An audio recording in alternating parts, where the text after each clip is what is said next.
is the president still covering up for Jeffrey Epstein? The world may never know. So we got a bunch of excerpts from the president of the United States.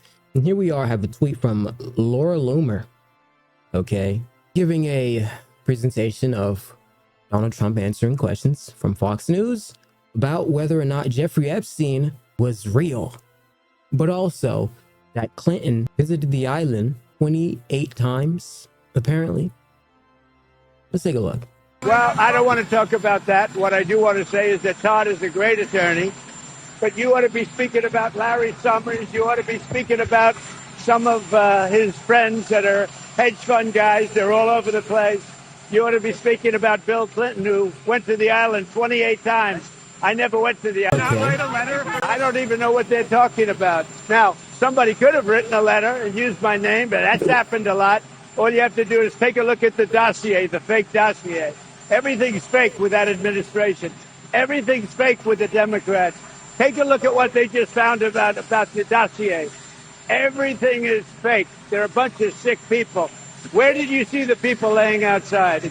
Okay, but we all know pre all this that we were at this incongruence and at this convoluted state when we all asked for this, right? Because what it is the incongruence is our depiction and dedication to the transparency and wanting these files. And they've tried to make us feel resentful for wanting to get the transparency, or it's like they're trying to like guilt us out of not wanting to release these. You got Tulsi Gabbard, okay? She comes with this excerpt and they use this like obfuscation divergent. They literally tried to pull a divergent on us, literally like the movie, with him going to Scotland and doing all these deals. Cool. But what about that? You know, it's like a friend, and you ask this friend, hey, can you pay me back for that thing that you owed me? And they do all this other stuff except pay you back. And or you lend them some fucking shoes and they take forever to give your shoes back. Or you give me what I asked for. We had an agreement, kinda. It's a muddy the waters agreement, right? You got him with Jerome Powell. They're fucking arguing about the building, right? They're arguing about whether or not a building's been built. Look at this. This is it's literally like a comedy bit. It's a Family Guy cutaway. This is a Family Guy cutaway. Here we go. And we're just taking a look at what's happening. And it's a tough construction job. They're building basements where they didn't exist or expanding them, and a lot of very expensive work. There's no question about it. And Tim has been with me for a long time, and you're in charge of the committee. Indeed. One of the reasons I wanted to see it was the overruns of the expenses, wanted to figure out why. So we're taking a look, and... what did he even say? I don't even know what he said. I literally have no idea what this guy just said. Committee. Indeed. One of the reasons I wanted to see it was the overruns of the expenses, wanted to figure out why. So we're taking a look, and it looks like it's about $3.1 billion. It went up a little bit, or a lot. So the 2.7 is now 3.1. I'm not aware of that. Yeah, it just came out. I haven't heard that from anybody at the Fed. Our notes had it about 3.1 as well. 3.1. 3.2. This came from us? Yes. I don't know who does that. You're including the Martin renovation. You just added our entire capital. Yeah, you just added in a third building is what that is. That's a third building. Well, no, but it's a building that's being built. No, it was built 5 years ago. We finished Martin 5 years ago. It's part of the overall work. So we're going to take a look, see what's happening, and it's got a long way. Do you expect any more additional cost overruns? Don't expect them. We're ready for them, but we have a little bit of a reserve that we may use, but no, we don't. We expect to be finished in 2027. We're well along, as you can see.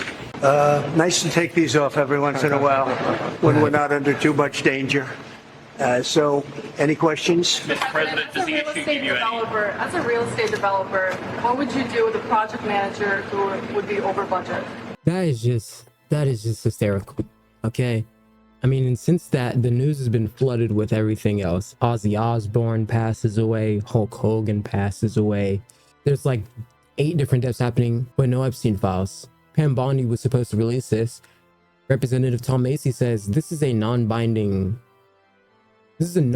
agreement from the grand jury. It's not even real. We're like, okay, well, can we get some real sauce? Oh, well, he's on his way to Scotland, so we gotta wait. And we have this conspiracy. So we're coming with this conspiratorial indictment against Obama. Apparently Obama now is in the midst of this. I mean, sure, yeah, maybe in relation to Epstein, but I don't know anything about treason. Why didn't they been hit Obama with the treason if now all of a sudden? So there's this flustered news because you have Tulsi Gabbard, right? She's coming with this whole presentation about, oh, you know, Obama was using, etc., etc. I don't want to go into details, but Obama and the Clintons, etc., were guilty of treason. How are they guilty of treason? And if they are, how are we going to sit here and use this as an obfuscation? But it's such a bad attempt. What's the treason? Where? It's such a bad attempt at trying to muddy the waters of what's true and what's not.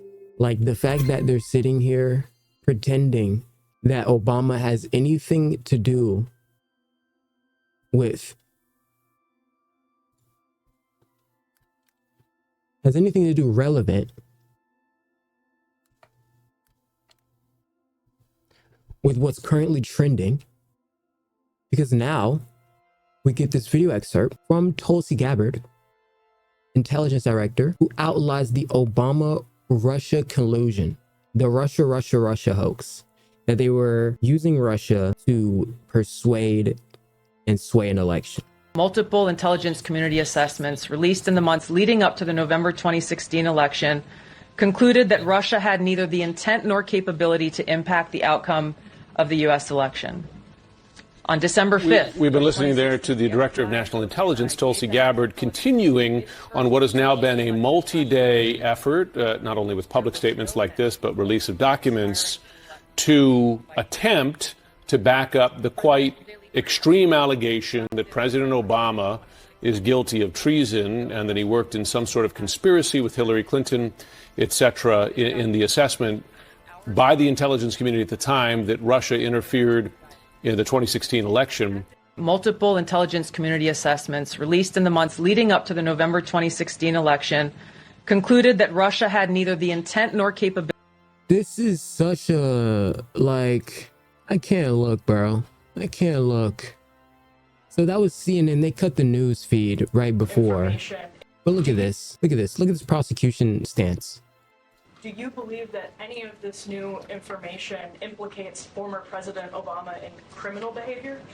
We have referred and will continue to refer all of these documents to the Department of Justice and the FBI to investigate the criminal implications of this. For even former President Obama? Correct. The evidence that we have found and that we have released directly point to President Obama leading the manufacturing of this intelligence assessment. There are multiple pieces of evidence and intelligence that confirm that fact. Ed, go ahead. Director Gabbard, thank you. So just two questions, but to begin on that. The president yesterday, you've inferred that the former president helped lead a coup. Based on what you now see, do you believe President Obama is guilty of treason?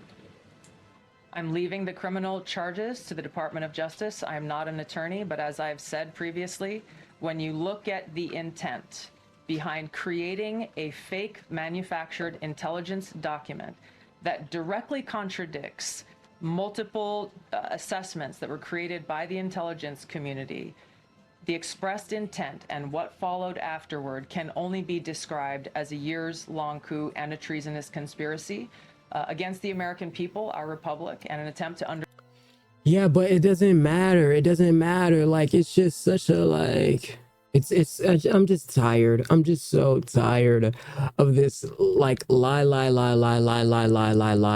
into our face, lie right in front of our face, and just be like, oh, yeah, that'll get them.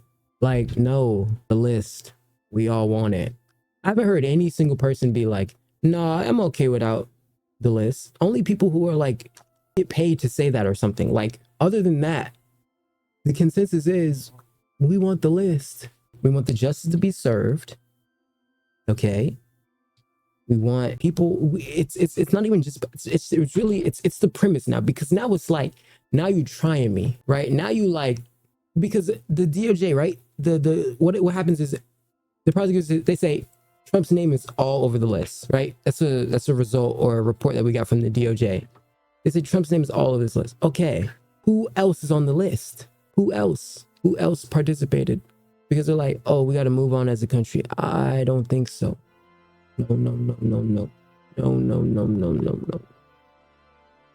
It's not fair. It's not fair.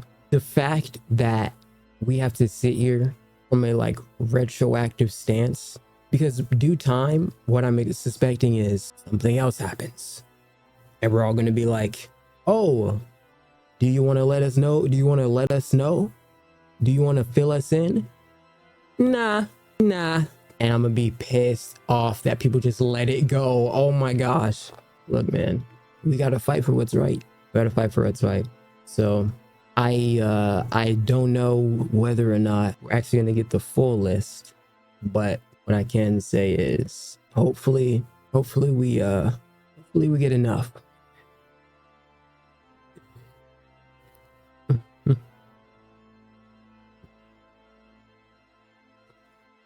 That's really it though. They kind of covering up the Epstein files again and using Obama as like an obfuscation to my whole thing is allegedly. I think that they're all on the list.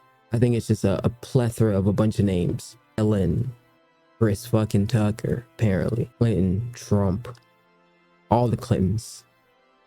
Like, I just think it's all of them on it, and they can't use it against each other because they're all on it. So it's like, it's a double-edged sword. Of course, they're not going to want to, but okay, let's say we can come to that assumption. Why aren't people being put in jail, and why are they still alive? Why are they breathing? And if not, okay, if we don't murder them or put them behind bars, do the victims get their justice? Do the victims get paid or something? Do the victims, what, like there's thousands of people who are victims. Not a lot of them, some of them aren't even alive. Like, there's a lot of stuff that has happened through that. It's not just like, oh, they're just chilling now. No, that stuff gets crazy. So what I'm on is, it's not fair, and the justice needs to be served. Okay. And putting this message out, I am not suicidal. You know how they say that? I'm not suicidal. I'll be fine. But I just think that it needs to get solved. I don't know, but that's really it. Okay. So Team H and K, I will see you guys when you're older. Say it with me.